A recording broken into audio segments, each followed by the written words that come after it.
Many millions of years ago, there was a new sound on our Earth. The sound was made by what was then a rare species. The maker of that sound was man. The lake where it echoed still remains today. It remembers man's early footsteps and shadows. It remembers how you looked long before history was ever recorded.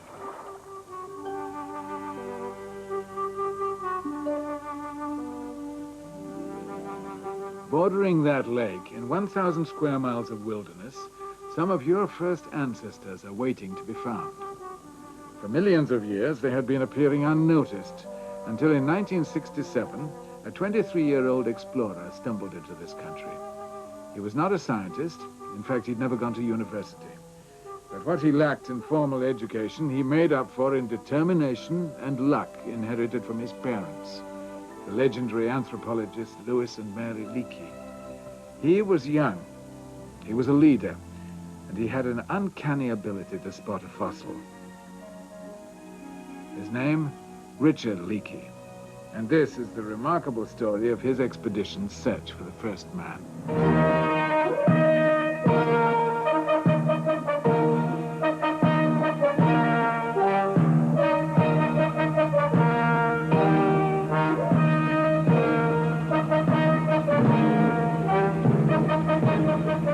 The first discovery was made in 1967. The story is that he had decided that day to do a reconnaissance along the northeast shore of Kenya's Lake Turkana, then called Lake Rudolph. He was working across the border in Ethiopia, leading one section of a large expedition. But this day, he was flying far afield on a hunch into Kenya. It was an unusual decision, for no one had ever before looked in this furnace-hot country for fossils. It was thought to be composed of volcanic rock, in which fossils are never found. But Richard wasn't so sure. To him, the ground looked like black sediments, suitable for fossils.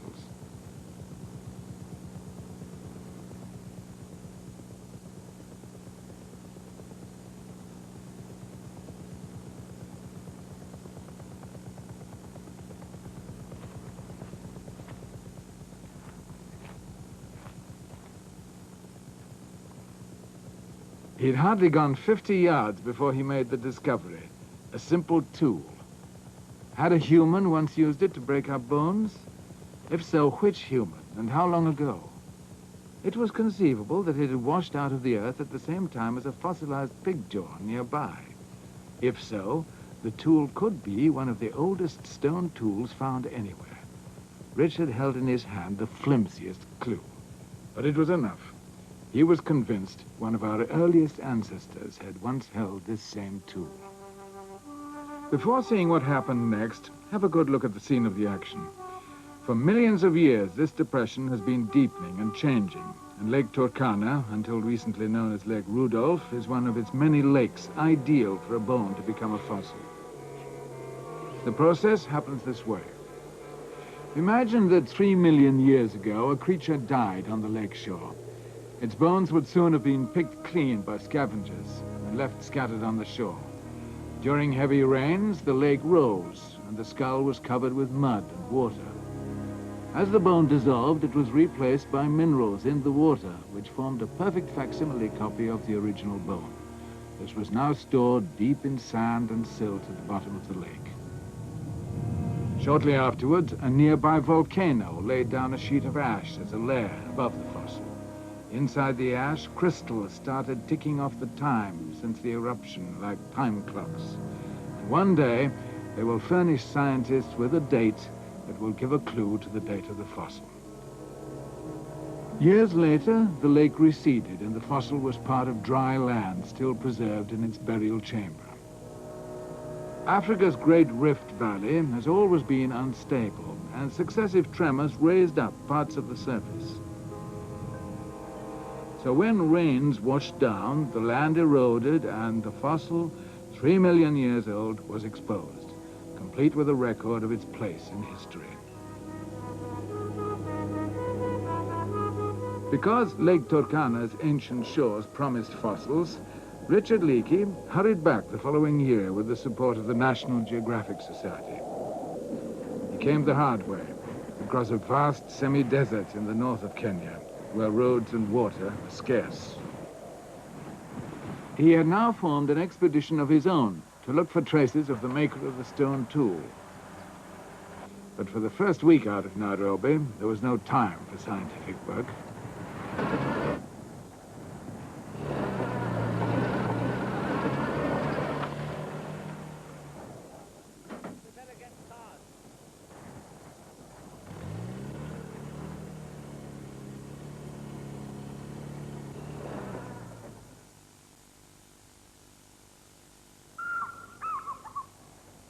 At last, Richard and his team reached Lake Turkana.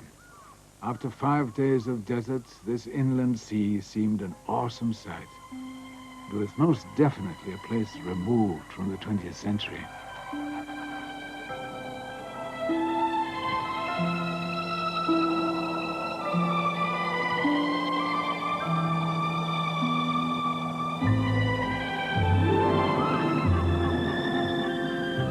For the expedition at last arrived at their goal. This was Eden. They reached the lake shore in late afternoon. The wind was just a whisper, and the waters were calm and inviting. But Richard knew from experience that a light breeze in the evening could spell trouble.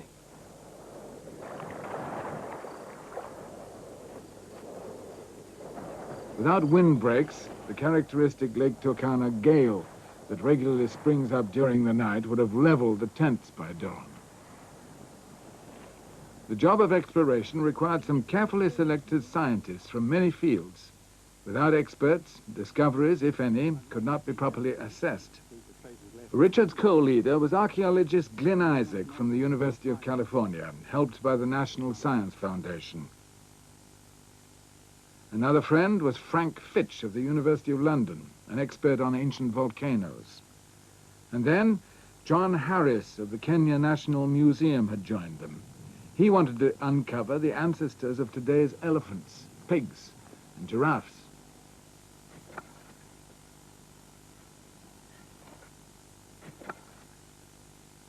Each team member was a detective, rewriting the story of man's foggy beginnings. Kay Behrensmeyer of the University of California, for instance, was a pioneer in the study of ancient environments. Before her eyes would soon appear long-ago landscapes.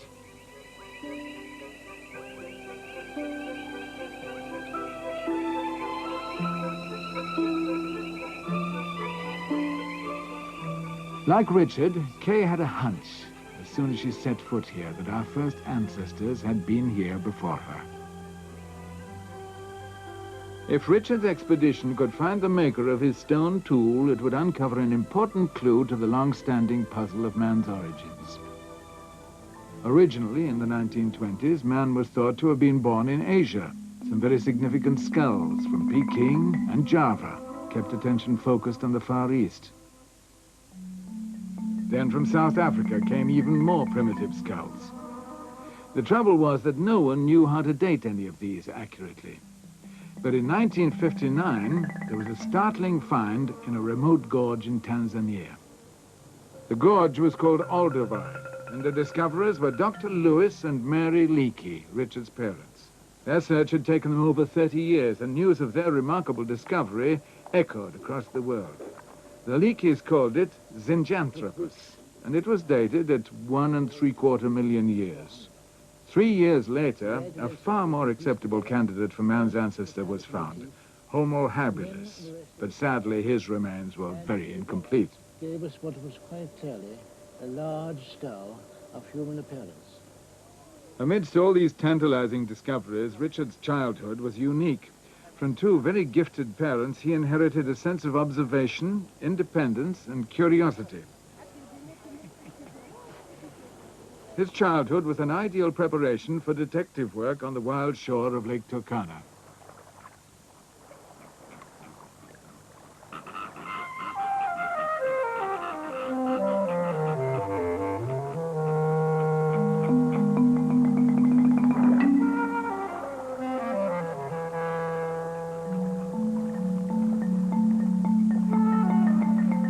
Here, life is fought for almost daily.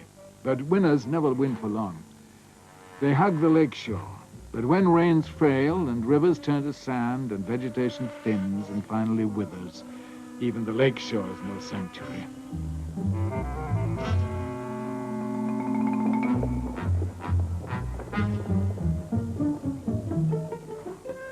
For some members of the expedition, it was remarkable that any animal could live here at all in such severe climate, with such competition, with so many risks. But they do, and despite the daily threats to the individual, the herds survive. Modern humans also survive here. The expedition first saw them one evening, ghosting through the shallows.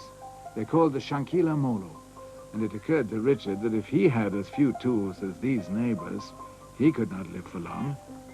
Evidently, theirs is a talent for survival, and it was this talent that could shed light on the skills of that ancient being who had made the stone tool.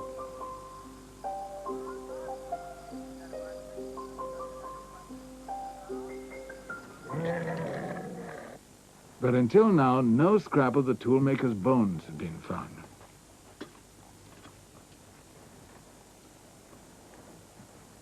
The day begins early when one's using camels, usually well before dawn with the sounds of the first birds. One is up, preparing the camels and making the morning tea.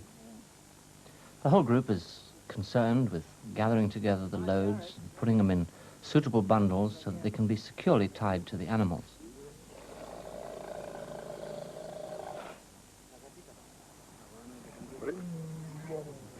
One of the greatest difficulties is that the camels, when going through the thorn bush, often scrape off the loads, which proves to be extremely time-consuming in reattaching these during the convoy.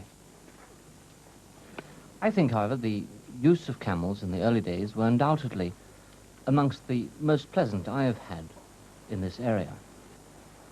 There are no breakdowns. Everything is at peace, and there's a very real sense of tranquility, except, of course, the camel's temperament.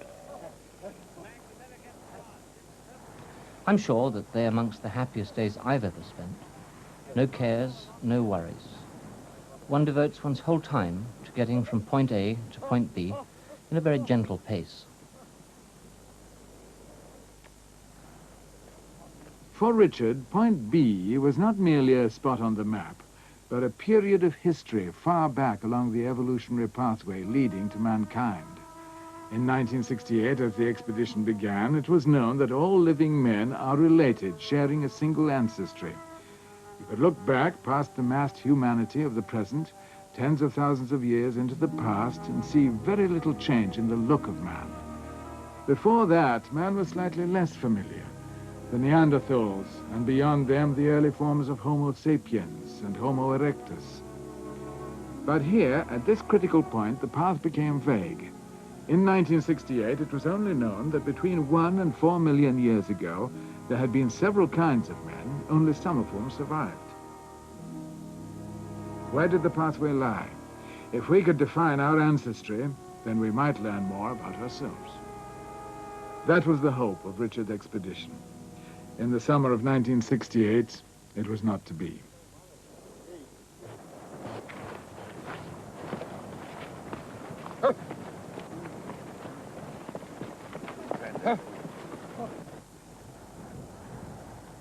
In 1969, the expedition stubbornly returned, and on July the 27th of that year, Richard made what his wife Maeve would later call the most thrilling discovery of their careers. By 11 o'clock, we really hadn't seen very much, and we were getting a bit fed up. And it was very, very hot that day. And Richard had backache from riding his camel, and I was feeling thirsty. So we were all walking down the sand river rather than walking on the exposures looking for bone. And suddenly he let out an exclamation. Good. And it was so sudden that I thought he'd seen something, you know, like a lion or a snake or something. And I said, whatever is it? What is it? He said, it's an Australopithecus.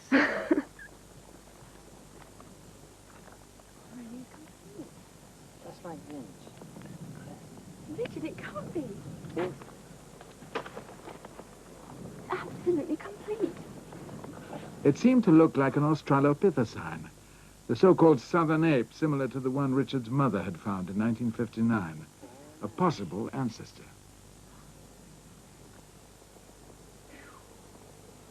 Maybe it's got... Yeah, it can't be true. Maybe it's got teeth under there. And Underneath. under, yes. Maybe. Nothing lying about. No pieces at all. Where do you think Kamaya is? They went away in the other direction. 2 hours later, the expedition's deputy leader, Kamayu Kamayu, and Peter Nzube shared the excitement with the Leakeys. Where went you now?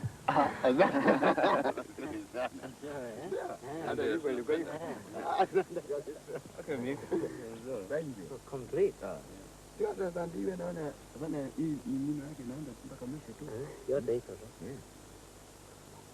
Sasa nafikiri tukichimba tutapata namna hii, alafu tuone kama chini iko meno.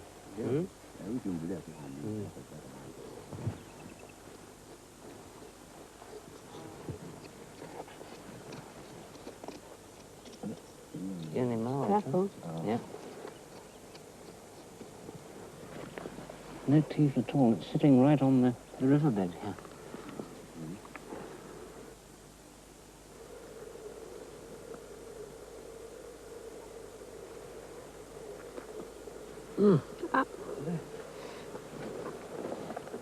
No teeth. Look at that. Teeth are gone.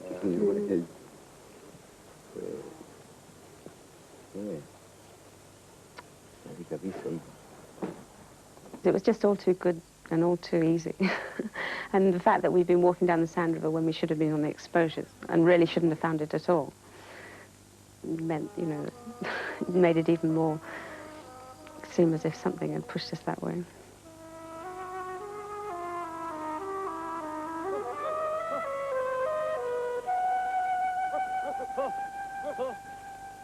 The expedition's triumph was a grotesque ape-like skull.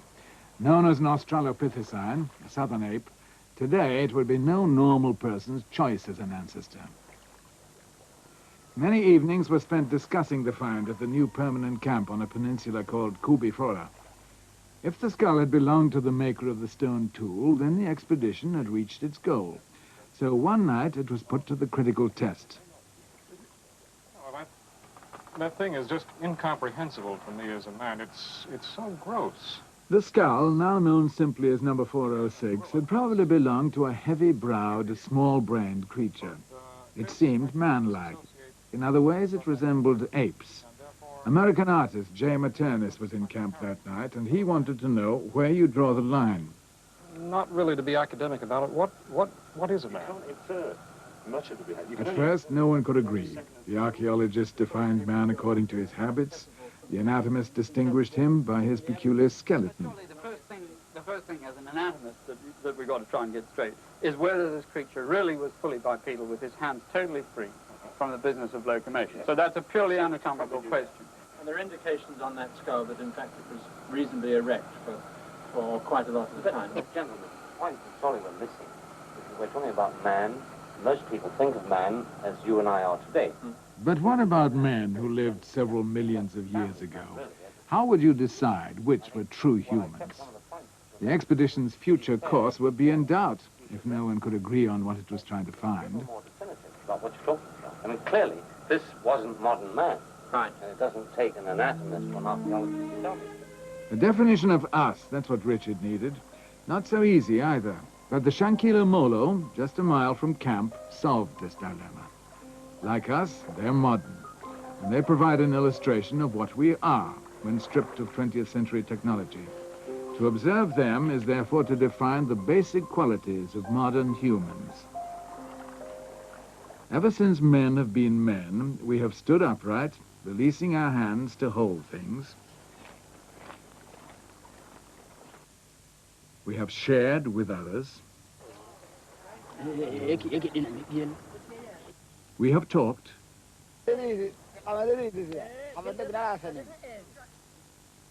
We have made tools.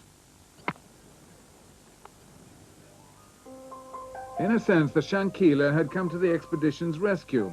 They had enabled archaeologists and anthropologists to focus on what we all are, But now, could this definition be applied to the owner of that strange-looking skull, number 406? Could it have talked? Could it have made tools? If so, the expedition had found what it was looking for. We had a skull, clearly man-like rather than ape-like, but yet it had a small brain and various characteristics that made it different from ourselves. We had found tools in this area, and somebody must have been making them. Probably not this kind of man, an Australopithecus, but another form, a form that hadn't yet been found, but one which perhaps we could find if we kept looking.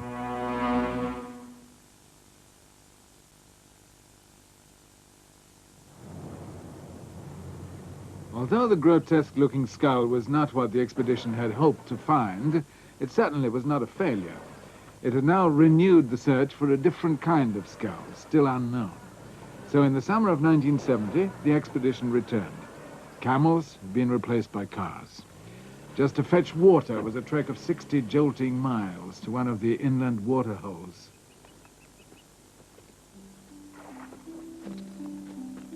This priceless pool was the key to the expedition's survival, and with each team member rationed to 1 gallon of drinking water a day, the desert wildlife would not suffer. Before the summer of 1969 was out, fragments of a human-like skull were found eroding out of a hill 30 miles to the north. In 2 weeks, 4 tons of earth had been carefully sieved, but sadly, half the skull was never found. Unlike the previous rugged skull, the new discovery belonged to a more delicate, smaller, even graceful creature. It looked like a totally different animal. The great temptation was to call this an entirely new species.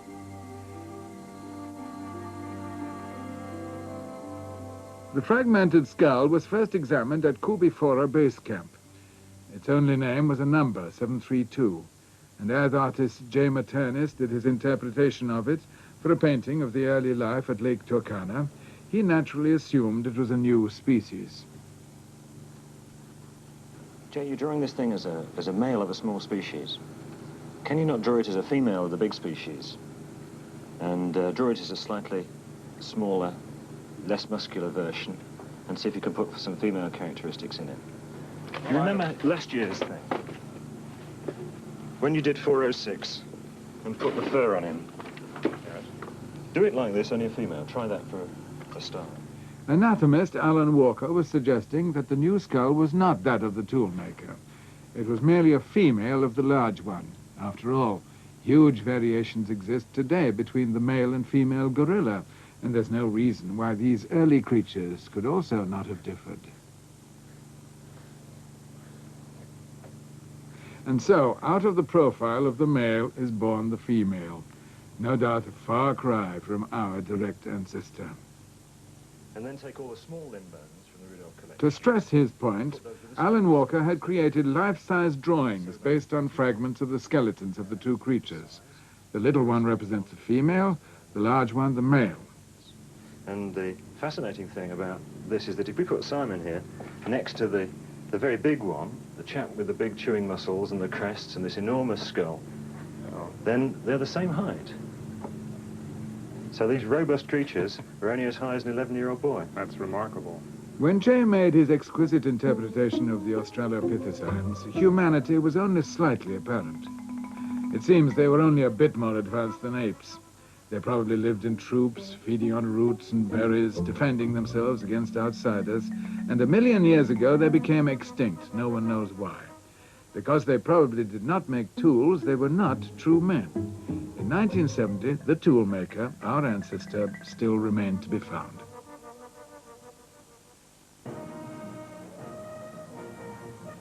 "1971 passed with little trace of a clue, and now Richard found less and less time to do the exploring he loved. Instead, the adventurous job had fallen to his deputy leader, Kamoya, and a remarkable band of men called the Fossil Gang.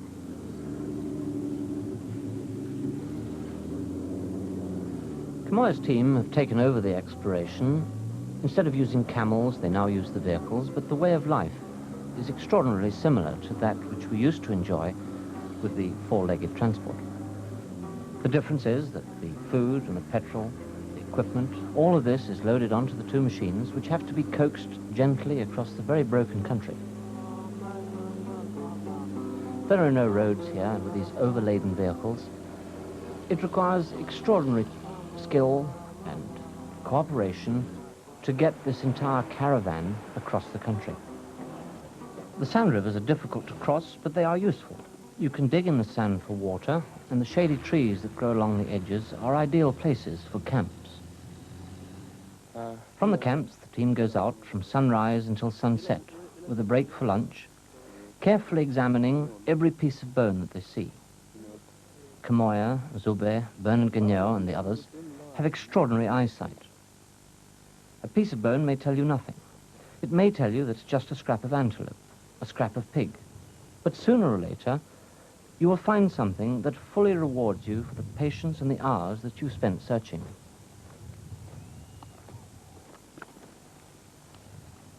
On July the 27th, 1972, their efforts to find the toolmaker were at last rewarded. A member of the fossil gang, Bernard Ingenieur, was walking along a small hill 20 miles inland from the Kubifora base camp. Bernard was originally hired as the camp cook, but 2 years ago he insisted he wanted to find fossils. He examined a fragment of skull. Could be anything, an antelope, a pig, but Bernard guessed it was once part of a human skull. Then he found another piece. Kamoya. Kuya, pai ko kisho mtu.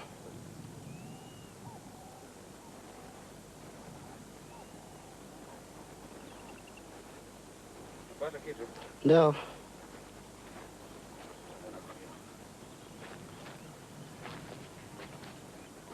Go up, Ndio. Eh.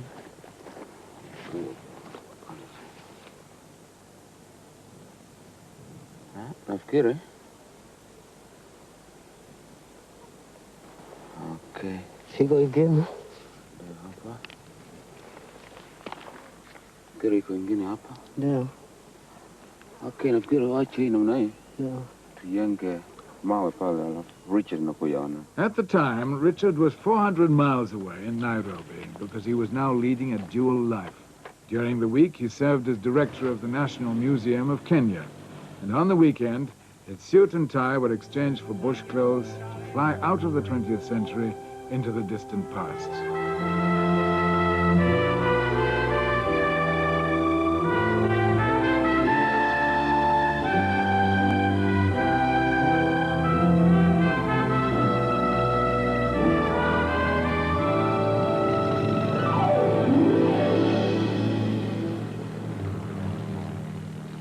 This rough strip had been cleared near the site for easy access by Richard, accompanied by anatomist Bernard Wood.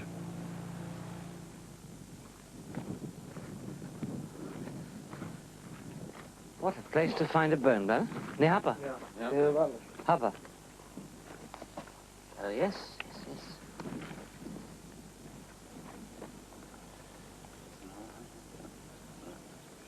It's definitely a piece, Ben. Yeah. That's a large piece. Look at that one. It's a nice piece of the base. Here's another one. Can I see that? Piece, yeah. And these? It really is a lot. You must be very careful where you're walking here. Well, I think what we've got to do, Mac, Yes. is pick up these surface pieces, but before we do that, mark where they are. The skull was the 1470th fossil specimen to come from east of Lake Turkana. Soon it would be known simply as 1470. Its discovery had been undramatic, and no one could have dreamed what it was. Where this hill is, there was once an ancient beach, now to be scraped and searched. All that anyone knew now was that a human-type creature had died here. His body had rotted here. He had been dismembered by scavengers here. And his bones were left scattered for hundreds of feet. Nothing was left to chance.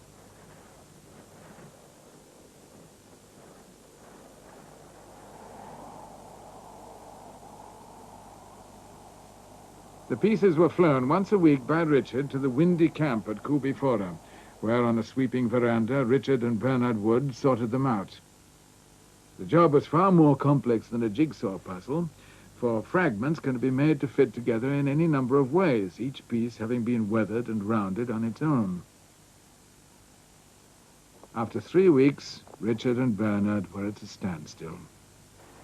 Well, with the work going on in the field and all the other things going on, I just don't think I can give this for the rest of the time. I'm frankly getting a bit fed up with fiddling around with these same old pieces time and time again. Well, you said it. That's about how I feel, too. Evie, will you take it on? Can I really? That's fine. Yeah. Delight. And so Meave Leakey, trained originally as a zoologist, gently breathed into the impossible task. I definitely wouldn't say it was an Australopithecine, but I don't know what it is at all. It's got so many different features to it. I don't imagine him so very different from us, except that he was considerably less intelligent. I would like to think it could talk. What a story it could tell. You know, it's definitely not an Australopithecine. No So chance. Quite new. Yes, I think so. Fantastic. There's still some maddening pieces here. I'm trying so hard. Quite different from anything we've had here before. It really is going to make just such a difference to our whole understanding of these things. Do you think you'll get the other side? Oh, yes, I'm sure. Take time. In September 1972, they were visited by the anatomist Michael Day. It was one of the most curious skulls that I think I'd ever seen, in the sense that it had a mixture of features, some of which one recognized as being Australopithecine, and some of which one recognized as being related to Homo. In particular, of course, the most impressive thing about it is its large brain size, far ahead of anything which had been called Australopithecine before. If you like, there was an imbalance about the cranium, which made it appear strange and unusual, and of course, on that account, extremely exciting. I think it's one of the most fascinating skulls of all of the ones that have come from East Rudolph, and indeed East Africa in general.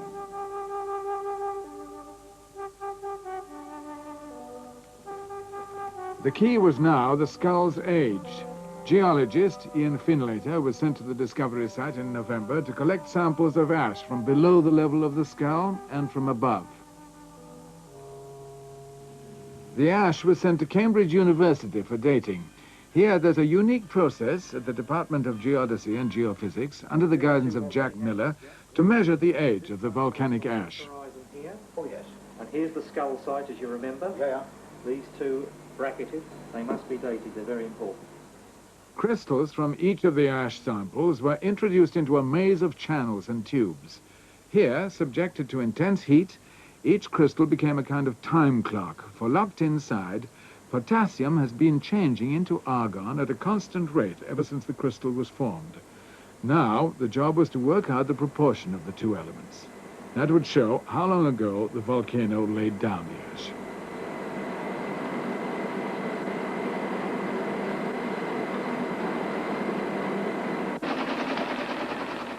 At last, the computer calculated its approximate age.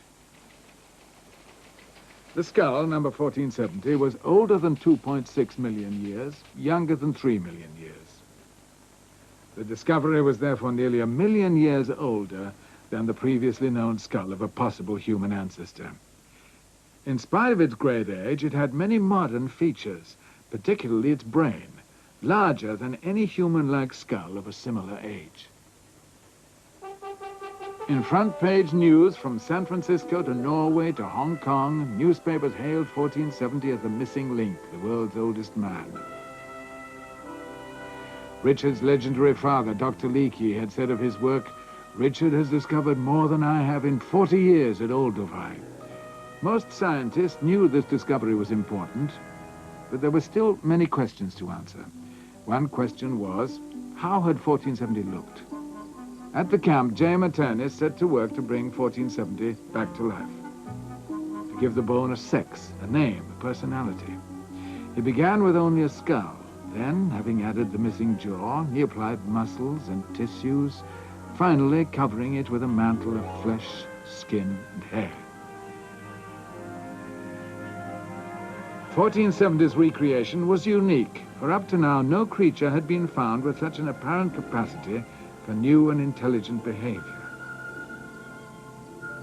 In Che's final portrait, 1470 returns to life as a girl of about 20.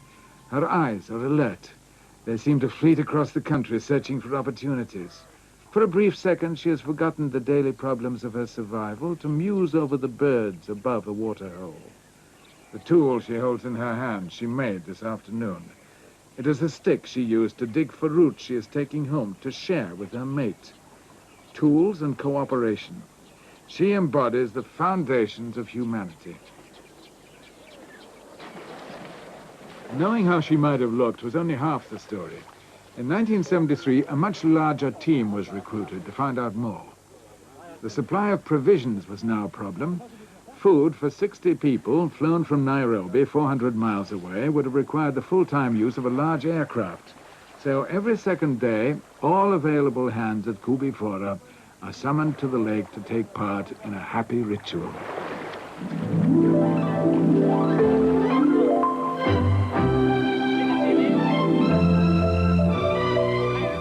For a child, it's the happiest time of day.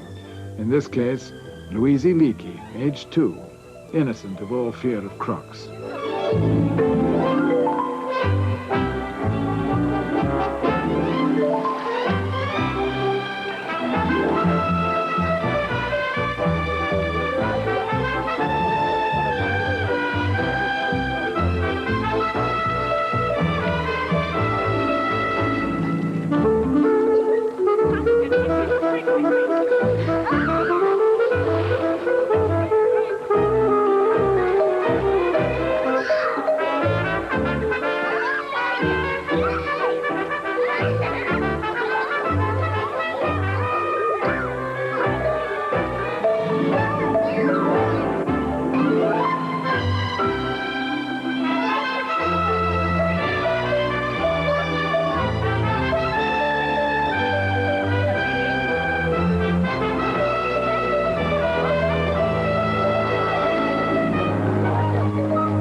At last, all the clues are fitting together. 30 miles due east of the base camp in scorching country, some tools have just been found.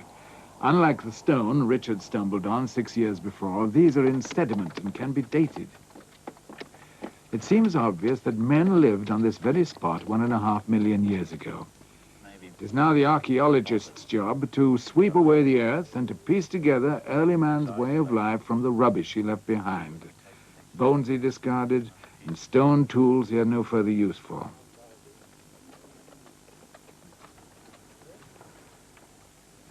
A big surprise. The remains of a possible campfire have been found, and Glenn Isaac has come to ask Jack Harris for more news. You can see some nice patches of stone pieces and broken up bone refuge, which again suggests from last year that we're dealing with a campsite situation near the banks of a river, perhaps out a little bit on the floodplain silts. And what about the evidence, the suggestions we got last year that there might have been fires on the campsite? We'll have to cut a slice of across it and section it. Yeah, well, as you know, we can't be too careful about this because if it's confirmed as a trace of a humanly made fire, these are, at 1.5 million years, the oldest known fire anywhere in the world. Another promising lead. On August the 9th, Richard flew to the same excavation to probe something even more startling. A man's jaw had just been uncovered on this ancient campsite. Human bones and human tools had never before been found here together. The implications are staggering. Had the human died naturally, or had he been killed? Look, that canine. That's the canine, is it? Wow. We had some speculation about which teeth they were. I was across the ridge. First we knew, Jack came panting over the skyline, shouting as a hominid in the excavation.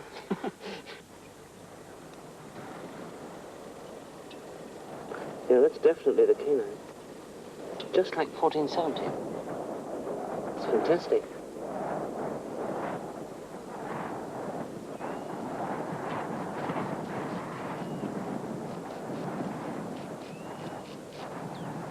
That's a crown, and the top of the root is still there. It's a very, very deep mandible in front. Mm-hmm. Rather like 1802, which, as you know, is very, very deep in front and slopes off backwards, which is what we assume to be the sort of hominid that goes with mandible that goes with 1470. This looks almost identical on a very, very superficial. Finally, after the second day, the jaw was removed. It's a disappointment. It isn't an ancestor at all. It's the southern ape, Australopithecus. No one will ever know for sure how this unsuccessful cousin came to die on the campsite of one of our tool-making ancestors. Still, by 1973, great advances had been made, and the behavior of our incredible ancestor was all of a sudden coming into sharper focus.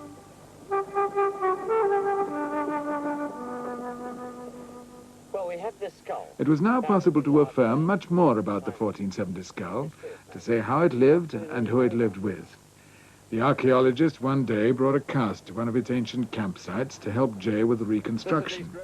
In a sense, this is detective work. For him to know it was a true man, he must know it talked. Well, if we look at 1470, we can tell from the jaws that the animal had enough room in there for a mobile tongue so he could articulate sounds. And the shape of the base of the skull shows that those sounds would resonate properly.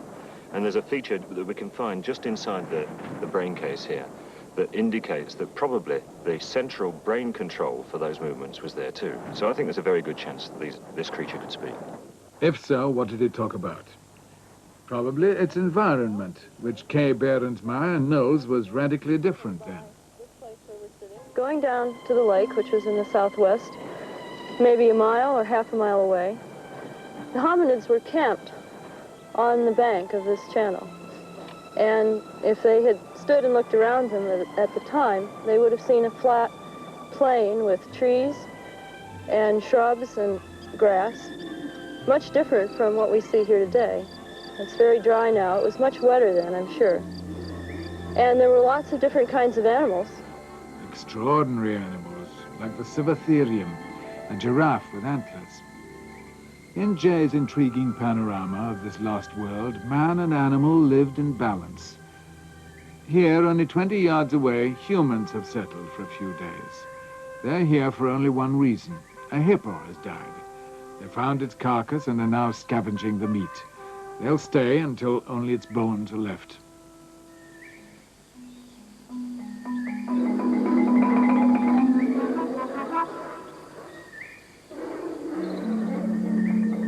Nearby, there's a herd of dinotheres, elephants with upside-down tusks. Never a threat to man when he was not a threat to them.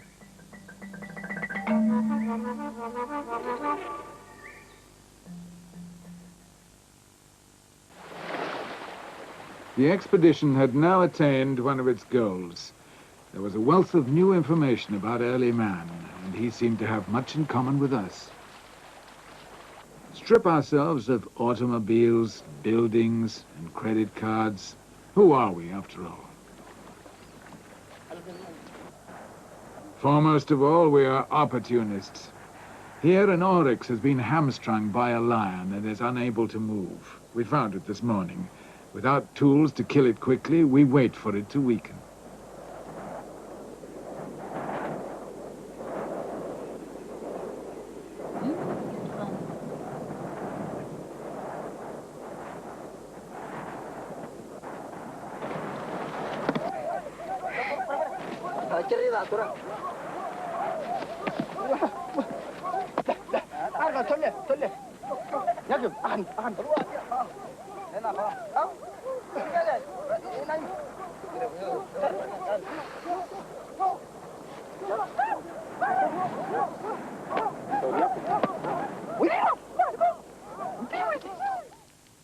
For millions of years, we have been quick to take advantage of everything. When there was no freshly killed meat, there were always edible wild roots to be dug up. We never limited ourselves to one kind of food alone. We were gatherers as much as meat eaters. This was a double strategy made possible by our large brain. And along the shores of Lake Turkana, the scene of our infancy, all creatures took notice of our cries. We developed not as killers, that would come many years later, but as ingenious competitors. Against most of the other creatures of the world, we are merely weaklings. But we know how to use those other creatures.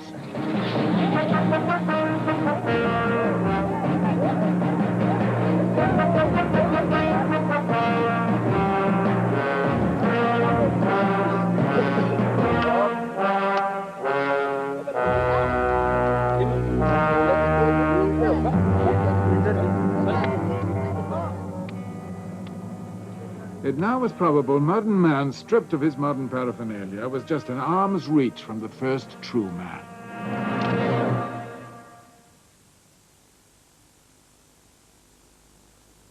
The expedition had found some answers and raised many questions. Our ancestry had been better understood. In that sense, the mission had been achieved. But then, suddenly, new discoveries were made here, in Ethiopia, and Tanzania, which suddenly questioned old beliefs. One great surprise came on October the 10th, 1973, when Kamoya found human skull fragments in a previously unexplored area to the south of the camp. Richard and Meave immediately set to work to reconstruct the fossil in the field. The skull, scattered over a small area, was not in too many pieces.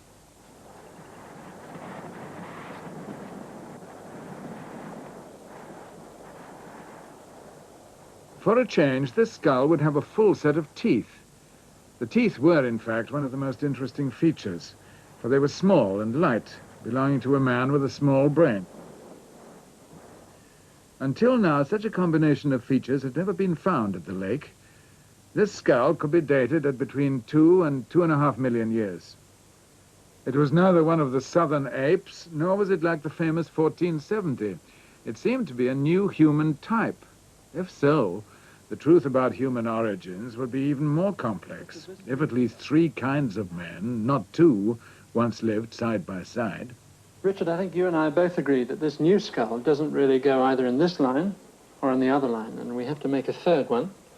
Well, if we're going to do... Because of the growing complexity, the complete collection of priceless Lake Turkana fossils were laid out today on a table. Maybe there's a clue here that's been overlooked. But if we haven't got 2 lines, then clearly we've got 3. That's right. If we've got 3, I think we've got to rethink some of these fragments. For example, if we accept that as an example of a third type, then I think things like this come into question. And I think we'd have to put that in the middle. Because of the size of the teeth. We'd have to put that in the middle. This is another one. I think this would be thought was a small female. I would put this one on that side because I think it's suggested, although it's more complicated, and I'm not so sure. I know you don't agree with that one. The other side of that one, I think this little baby almost certainly is a baby of that, whatever that is. But if it is a baby, then that and that are so similar that I think they all belong in that line. Well, you know I disagree, but we'll have to... But I don't think there's any doubt. With this material available, somewhere on this table, there must be the answer. And I think if we keep looking, 1 or 2 specimens are going to make all of these fit together, and suddenly there's going to be sense on this table. But certainly, in my mind, within this entire collection, the answer to our ancestry is here. The story is not finished. The search for the earliest man may never end. One clue has led to another, and now, with much discovered, much we know still remains undiscovered, it is a tribute to this land that while it gives so little, the little it gives is priceless. Not all these treasures are fossils and tools. One is a sense of kinship that spans 3 million years. As you uncover the human past, the present is enriched, and the future sometimes prophesied.